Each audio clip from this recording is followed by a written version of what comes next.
कृष्णपुर गांव में एक छोटा सा परिवार रहता था। ये एक मध्यम वर्गीय परिवार था जिनके पास एक गाय थी। मानस राव, जो उस घर का मालिक था, हर दिन उस गाय का दूध दुहता था और उस दूध को बेचकर पैसे कमाता था। एक दिन उसकी पत्नी ने उससे कहा, सुनो, कब तक इस छोटे से घर में रहते रहेंगे जी? जब बारिश होती है तो घर में पानी भर जाता है। पहले इस घर की सोचो तुम। नहीं लक्ष्मी, इस घर की मरम्मत कराने की बजाय एक खेती की जमीन लेना बेहतर होगा। मैं उसी के लिए पैसे बचा रहा हूँ। खेती की जमीन खरीदने के लिए तो बहुत सारा पैसा चाहिए होगा जी। तब तक क्या हम इसी हालत में रहेंगे?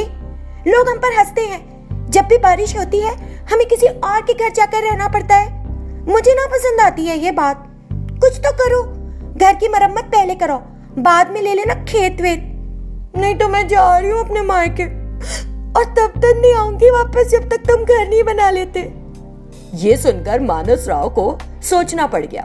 अगले दिन सुबह, ठीक है लक्ष्मी, ऐसा ही करते हैं। चलो सोने के गहने बेचकर जो कुछ पैसे मिले उनमें हमारे पास जो पैसे हैं उन्हें मिलाकर घर बनाने में खर्च करते हैं। मेरे गहने? मेरे पास सिर्फ 2 सोने की चूड़ियां हैं। अगर हम उन्हें बेचते हैं तो सिर्फ 50,000 ही मिल पाएंगे।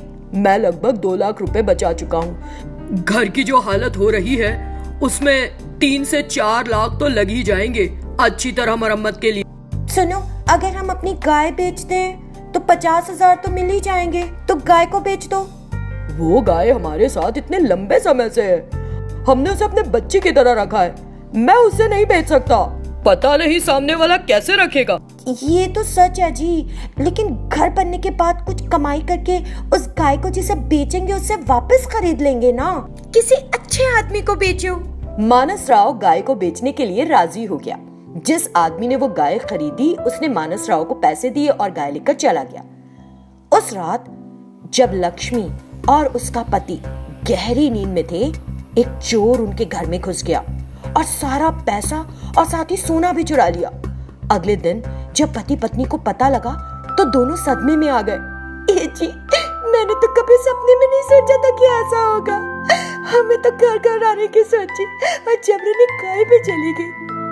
हम क्या कर सकते हैं लक्ष्मी, हमारे भाग्य में यही लिखा था। सुनो, वो चोर उन चूड़ियों को नहीं ले जा पाया जो मैंने हाथ में पहन रखी है। तुम ये 2 चूड़ियां उस आदमी को देकर अपनी गाय वापस ले आओ। मानस राव ने हामी भरी और चूड़ियां ले ली। फिर वो उस आदमी के पास गया जिसने गाय खरीदी थी और बोला, साहब, ये 2 चूड़ियां लेकर हमारी गाय वापस कर दीजिए। हमने सोचा कुछ और हो कुछ और ही गया। उसने बताया कि क्या हुआ और बेहद उदास हो गया। उस आदमी को भी दया आई और हाँ कह दिया। उसने वो 2 चूड़ियां लेकर गाय वापस कर दी। मानस राव गाय वापस लेकर घर आ गया। अब मेरा मन शांत हुआ। अब जब ईश्वर की कृपा होगी तब सोचेंगे घर की। इसी बीच उस गाय ने सोने का गोबर दिया। दोनों पति पत्नी हैरान रह गए। ऐसे हैरान होने की जरूरत नहीं, मैं एक जादुई गाय हूँ। मैंने ये सिर्फ तुम्हारी परीक्षा लेने के लिए किया था। तुम्हारे पास ठीक से खाने के लिए भी नहीं, फिर भी तुमने किसी और चीज की परवाह किए बिना अपनी सोने की चूड़ियां बेच दी और मुझे वापस ले आए। तुमने परीक्षा पास कर ली। आज के बाद तुम्हें कोई परेशानी नहीं रहेगी। तुम इस सोने को बेचकर पैसा लो और आराम से घर बनाओ। दोनों पति पत्नी ने गाय का आभार माना। हम तुम्हारा एहसान कैसे चुका पाएंगे। उस गाय द्वारा दिए गए उस सोने से वो धनवान हो गए। वो गाय भी उनकी निरंतर सहायता करती रही और उनके साथ ही रही। एक गांव में विहारी नाम का एक आदमी रहता था। उसके पास था एक वाटर टैंकर। वो उस वाटर टैंकर को लेकर पूरे गांव में घूमता और सबको पानी देता। उन लोगों से बदले में पैसा ले लेता। विहारी था तो अच्छा इंसान, लेकिन जरा आलसी था। जरूरी चीजों पर भी ध्यान नहीं दिया करता था। कुछ दिनों के बाद पास के एक गांव में अकाल जैसे हालात पैदा हो गए तो विहारी ने उस गांव में भी पानी देना शुरू कर दिया। एक दिन एक औरत ने उसके टैंकर से कुछ पानी लिया और उसे पैसे दिए। वो औरत उस पानी को घर में लेकर गई और क्या देखती है कि पानी में सोना है। अरे, पानी में सोने के सिक्के कैसे आ गए? अगले दिन वो विहारी के टैंकर के पास फिर गई और कुछ पानी लिया। उसे उस पानी में फिर से सोना मिला। इस तरह जो भी लोग विहारी के टैंकर से पानी ले रहे थे, उन्हें उस पानी में सोने के सिक्के मिल रहे थे। फिर तो लोगों ने उसके टैंकर से तब भी पानी लेना शुरू कर दिया जबकि उन्हें जरूरत नहीं थी। उन लोगों को हर रोज पानी लेते देख विहारी ने सोचा, लगता है लोगों को पानी की बड़ी कमी है, इसीलिए तो मुझसे हर दिन पानी लेते हैं। खैर मुझे क्या, मुझे तो अच्छा लाभ हो रहा है। ऐसा सोचते हुए उसने उन लोगों को पानी दिया और घर लौट गया। उस रात जब उसकी पत्नी खाना पका रही थी तो घर में पानी अचानक खत्म हो गया। तो वो पहुंची वाटर टैंकर के पास और एक बर्तन में कुछ पानी लेकर आई।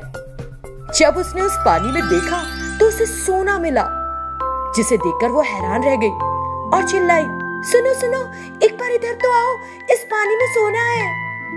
विहारी ने जब सोना देखा तो भौचक्का रह गया।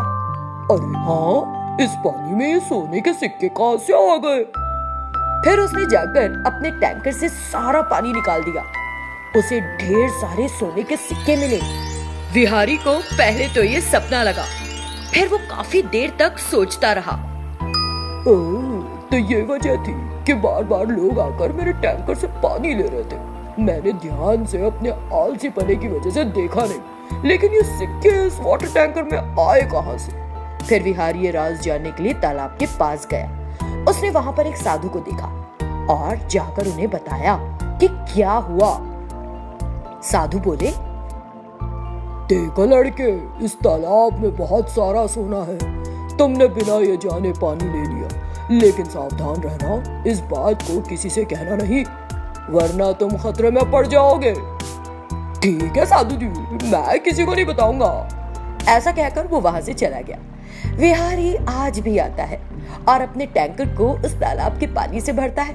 फिर उस टैंकर को अपने घर लाकर सारे सोने के सिक्के इकट्ठा करता है जो पानी के साथ आते हैं। विहारी अब एक अमीर आदमी बन चुका है। कहानी अभी बाकी है दोस्तों, आगे की कहानी अगले भाग में। ये कहानी सूर्यकांता नाम की एक औरत की है। उसका पति किसी बीमारी के होने से चल बसा था। उसके 2 बच्चे थे, एक बड़ा बेटा और एक छोटी बेटी। सूर्यकांता की अपना वर्चस्व दिखाने की बड़ी आदत थी। सारे गांव वाले उसके अड़ियल स्वभाव से परिचित थे। सूर्यकांता जल्दी से अपने बड़े बेटे का विवाह करके अपनी बहू पर हुक्म चलाना चाहती थी, लेकिन कोई भी उसके स्वभाव की वजह से उस घर में अपनी बेटी नहीं देना चाहता था। आखिरकार रिश्तेदारों में से एक रिश्तेदार अपनी बेटी देने के लिए राजी हो गया।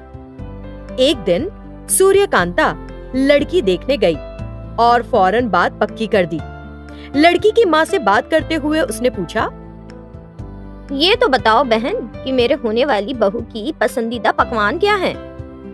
मेरी बेटी को आम का अचार और पापड़ बहुत पसंद है। मैं जब भी पापड़ बनाती हूँ, वो इधर उधर से आकर पापड़ का आटा ही खा लेती है। पापड़ बनाते बनाते तक वो आधा आटा खा चुकी होती है। लड़की जो बहू बनने वाली थी, उसने सारी बातें सुनी और बड़ी खुश हुई कि उसकी सास उसके पसंदीदा व्यंजन बनाकर उसे खिलाएगी। कुछ दिनों बाद सूर्यकांता के बेटे का विवाह हो गया और बहू अपने ससुराल आ गई। बहू को कुछ ही दिनों में समझ आ गया कि उसकी सास एक गुस्सैल स्वभाव की और कंजूस औरत है। सूर्यकांता, उसका बेटा और बेटी रोज भोजन के साथ आम का अचार खाते थे, लेकिन उसने कभी भी अपनी बहू को अचार नहीं परोसा। सिर्फ यही नहीं, सूर्यकांता चाहती थी कि बहू उसके इशारे पर खड़ी हो और बैठे। अच्छे कपड़े पहनना भी गुनाह था। बहू इतनी डरती थी कि उसे अपनी सास के सामने अपने पति से बात करने में भी डर लगता था। सूर्यकांता का बेटा अपनी माँ की हर बात मानता था।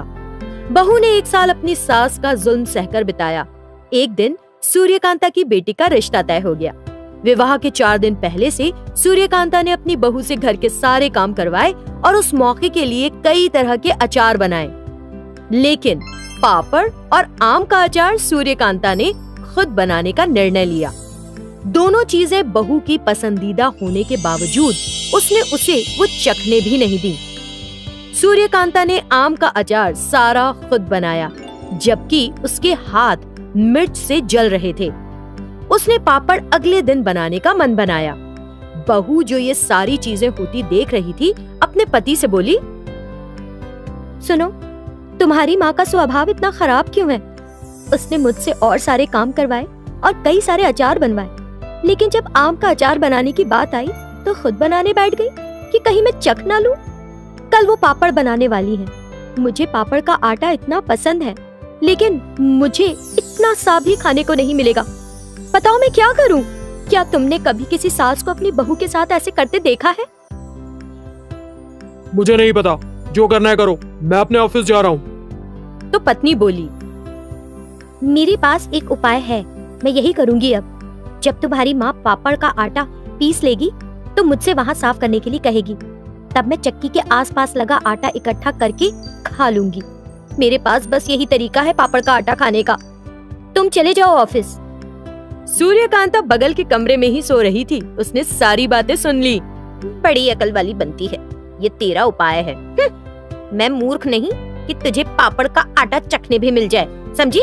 अगले दिन सूर्यकांता ने पापड़ का आटा पीस कर तैयार किया और फिर जैसा कि उसका स्वभाव था, सोचने लगी, मैं चक्की खुद साफ करूंगी, फिर बहू के खाने के लिए जरा भी आटा नहीं बचेगा। ऐसा सोचकर वो चक्की साफ करने लगी। कंजूस थी, इसलिए उसने सोचा कि चक्की के अंदर लगे आटे को भी इकट्ठा करने से उसे एक पापड़ का आटा मिल जाएगा। इस चक्कर में उसकी उंगली कट गई। उसने तुरंत सोचा, मैं चक्की के अंदर का आटा चाट लेती हूँ, फिर बहू के लिए चखने के लिए भी नहीं बाकी रहेगा। और फिर उसने अपना सर उस चक्की के अंदर डाल दिया और सर उसका वहां फंस गया। वो मदद के लिए जोर से चिल्ला भी नहीं पा रही थी, क्योंकि उसके दोनों जबड़े फंसे थे। तो वो करहाने लगी। उसका बेटा, बहू और बेटी सब गहरी नींद में सोते रहे। अगली सुबह सुब्बा नाम की नौकरानी घर में बर्तन साफ करने आई। फिर वो उस चक्की के पास आई जिसमें सूर्यकांता का सर फंसा हुआ था। उसे देखकर उसने जोर से चिल्लाकर सूर्यकांता के बेटे बहू को उठाया। सूर्यकांता का बेटा और बहू देखकर भौचक्के रह गए और उन्होंने सूर्यकांता का सर चक्की से बाहर निकालने की बहुत कोशिश की, लेकिन नहीं निकाल सके।